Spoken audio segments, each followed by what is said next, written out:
Hello, everyone. You're in the office with Joseph Skoda. Hey, you like my clothes?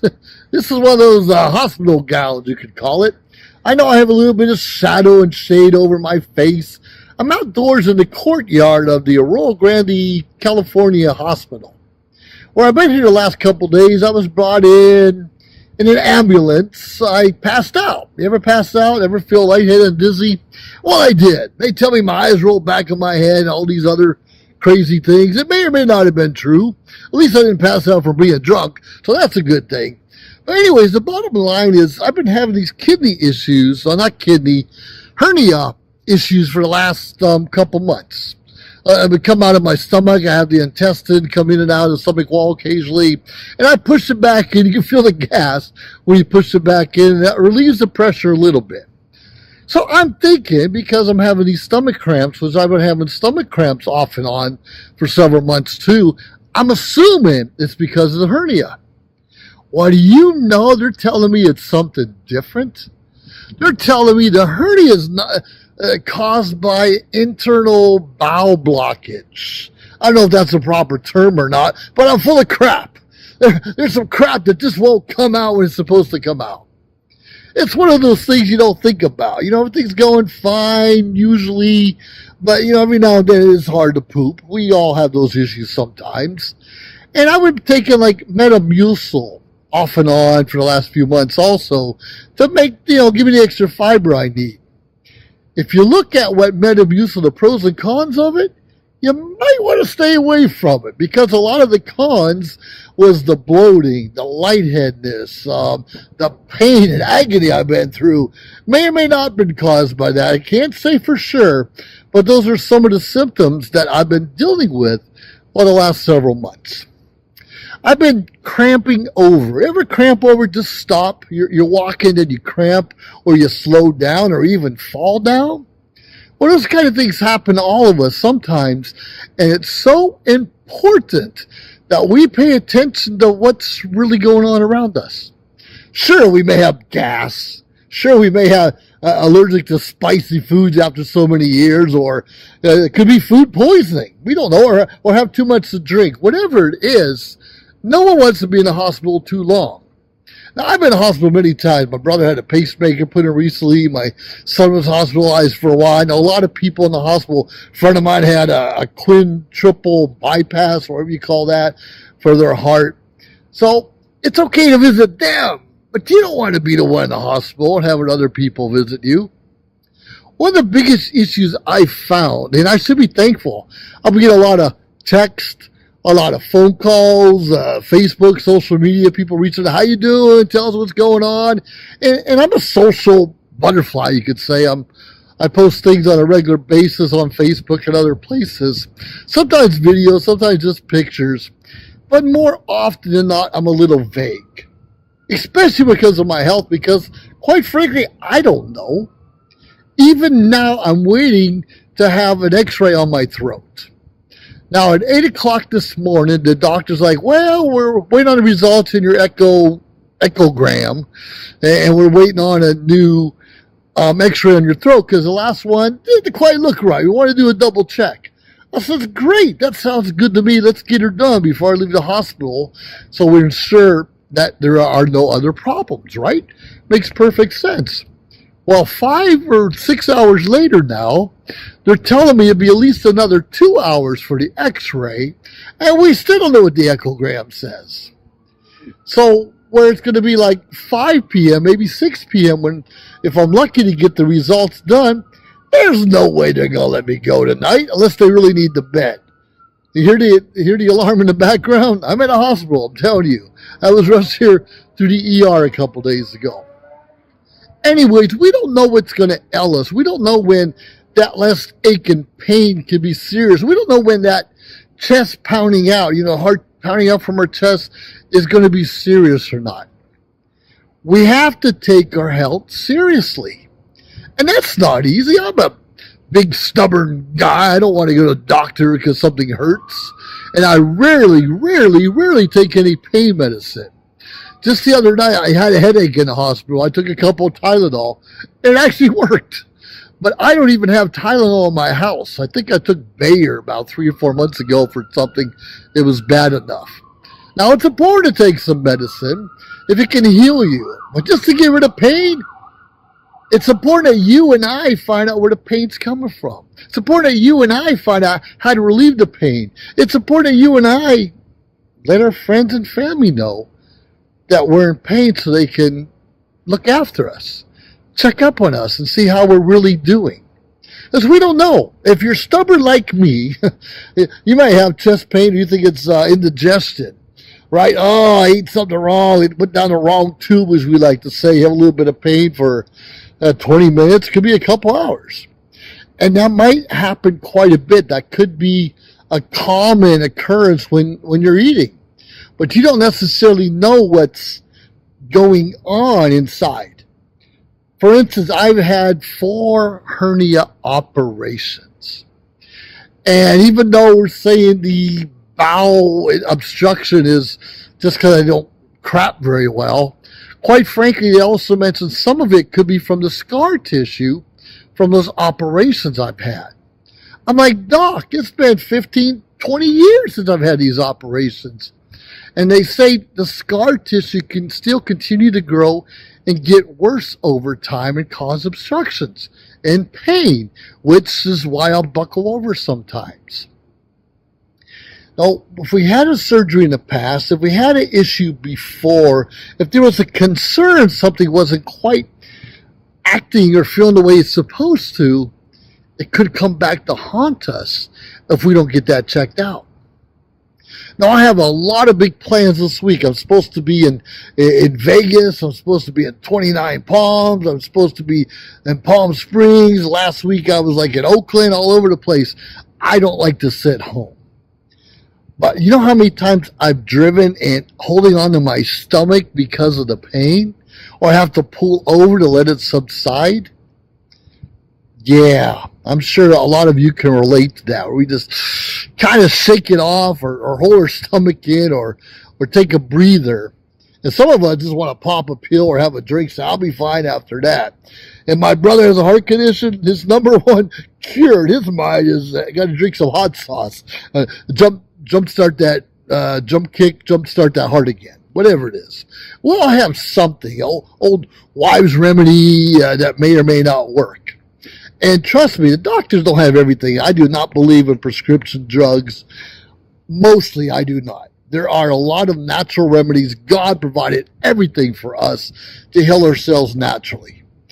Unfortunately, like you and I both know, we don't always get the nutrients we need, the protein, the vitamin C, all those other things that we need, the iron, so our bodies can stay strong again.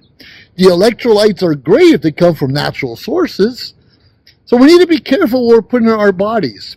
Now, it's very interesting. I have this blockage, and they gave me last night, what was it? They gave me a little bit of Jell-O and yogurt and some water, right? Okay, that's great. That was my midnight dinner last night. And they said, well, if you don't have any nausea, we'll try to give you just a little bit more. And hopefully you feel better and you get your energy back. Okay, so they gave me coffee. I didn't get no Jell-O, but they gave me oatmeal, which is good with the fiber. It wasn't Metamucil, it was natural fiber. And they gave me a different kind of juices. When you get a juice, a cranberry juice, an orange juice, that's not real juice. It's artificial with sugars in it. They even gave me ice cream. I love ice cream. I'm never going to turn it down. But they still got the fats in it. They still got the sugars in it. They still got that fake stuff to keep it together and formed. So even though I enjoyed it, and even though it's prescribed from the hospital, I'm not going to say the doctor directly, is it really healthy for my condition? Now, don't get me wrong, I plan to eat a lot of ice cream and hot wings and things like that in the upcoming weeks. But while I'm still in recovery mode, while I'm still going through that cleanse, I think when they say a liquid diet, it should be more liquid. Or if you do have a little snack, like I did have a popsicle last night too, that was great. But you have to be a little careful to make sure whatever ails you is gone. before they can potentially add stuff to it that can bring on the pain again or make it even worse. Now, I'm not going to promise or say anything they did something wrong. I believe a lot of other countries do things differently than we do in the United States. For instance, I don't think you have to wait 5 hours for an x-ray or 6 hours for a surgery or waiting a long time to get some food that may or may not be good for you. And one of the things that bothers me the most is when the doctor or nurse won't call back a family member to tell you how you're doing. Or they won't even talk to you. Nothing's worse than a family member. Oh my God, are you going to go home today? Is everything getting better? Are you going to be in more pain later? Do you need surgery, for instance? Our medical professionals, I know sometimes they don't have the answer. They can't call you right away till they have a better answer. But to give a little bit of feedback, say, this looks good, we're waiting on the results for something else, and we'll let you know. That goes a long way. We'll let you know we're working on it. We're monitoring it. We'll let you know first thing in the morning. Something. You have to give family, friends, loved ones a little bit of hope. Even if it is negative, say, sorry, it's not looking good right now, but we'll keep you up to date, and as time moves on, we'll figure things out. We'll let you know either way. Especially like family members from out of town, out of state.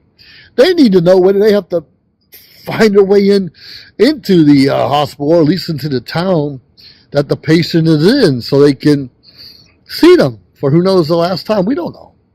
None of us really knows our last days on earth except for God. So we can become triathletes. We can eat and take care of our bodies totally, but we could still die tomorrow. We could, and we can eat and smoke like there is no tomorrow and live forever. And we know, but the general sense of knowledge is to take care of our bodies, because we only have one. We only have one body. It's our temple. What we put into it's what we put into it. Sometimes we put something into it we can't get back out. Those are the days we're happy we have gas that some of that go out, or crap or whatever it is go out. But we have to be careful what we put in our bodies, especially when it comes to like alcohol consumption and other things. We have to, moderation's the key on everything. We know that. Even exercise. Have to not over-exercise, not overeat, not under-eat, whatever it is. You know what I'm talking about. We need to be careful what we're doing to our bodies, because this is only what we have. Now the gown, I know I look pretty sexy in it. I get that. I got the wristbands and getting ready to get stabbed again later, and they always want to put those IVs in you and give you all these fluids. What's really in that? They keep saying saline solution. What is saline exactly? What is in that solution? And I know they can feed you through those tubes in your veins also. In fact, yesterday I had a tube going up my nose, down into my throat, into my stomach. I don't know, what's that, 20 inches, 25 inches? And I don't have a uvula on the back of my throat. I don't know if you can see it or not. So it even hurt worse when that tube went down. I'm gagging, I'm throwing up. I was just sticking the tube down there. The whole idea is to get in the stomach and relieve some of that pressure, some of that gas. So they had this tube going down up my nose. I had it plugged into something with a little pump that would, I don't know, every minute or something, just suck a little bit to get some of that juices and stomach acid and whatever in there that shouldn't be in there out. Because we do have a lot of good bacteria and bad bacteria in our bodies, and we have to get rid of those things. Of course, we can all agree with that. But for 2 or 3 days now, going up in there and sucking this out, I'm not allowed to drink anything, not even water, and they're feeding me saline solution or whatever through my veins. That was a killer. It was really funny yesterday because I'm in the bathroom and I had to sneeze, right? So, we all know we have sneeze, not necessarily others that sneeze, and I blew the tube halfway out my nose. I blew the tube and went halfway out my nose, which means it was almost out of my stomach.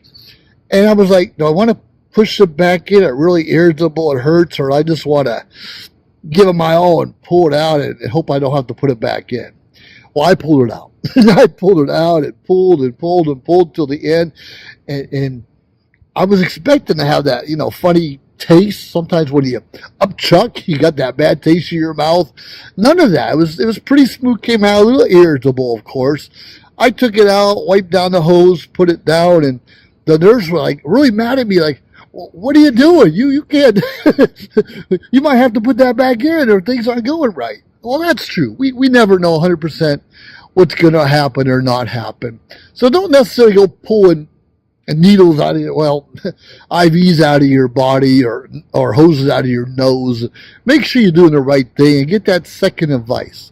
But no one knows better your body than you. And God, of course. The doctors have a general idea how things work. That's why they study a long time.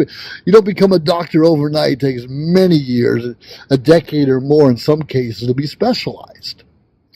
But you and I know our bodies bear anything. We know if we're going to cramp over what it should be, or at least we should know. At least now, if I cramp over again, I'm going to know I might have a blockage.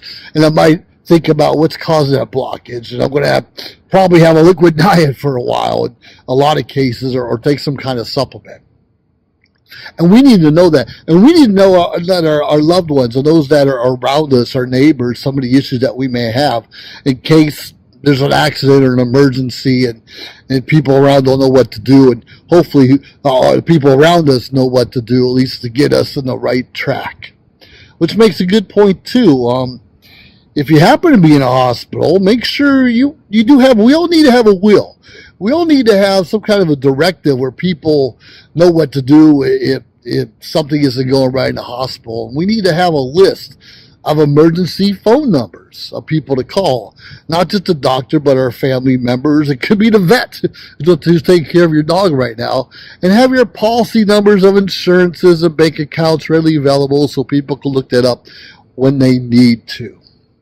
Anyways, I'm not going to tell you too much more. You know what people look like in the hospital. You know how we normally feel. And we know that most of us don't have our final affairs into place because we could do it tomorrow. We could do it next week. I'm too young. Maybe next year. Nah, let's get it done now and not worry about tomorrow, next month, next year. Just get it done behind you. You can modify things as we get older, as things change. But right now, get your affairs in order. Live a healthy lifestyle. Don't be afraid to try new things. And I'm saying follow the doctor's prescription, but do your own research. Do your own studies and figure out what works for you. Well, with all that being said, you're in the office with Joseph Skoda, in a hospital gown and all, in the Rio Grande, California. I'm not blaming California this time for my problems. Whatever ails me is probably self-imposed. So be careful out there. We can't blame everyone and everything for our problems. Can we? Nah, we don't have no right to do that. With that being said, have a great day and let me know what your stories are in the hospital experience. Bye now. If you liked our show, please subscribe to our YouTube channel or find us on any social media platform. Instagram, of course, Facebook. Like, subscribe, share. We appreciate it. Let us know your thoughts and join our team. Anyways, we appreciate you staying tuned week after week, day after day, because we continuously build up our network to bring to you what you're asking for. Have a great day.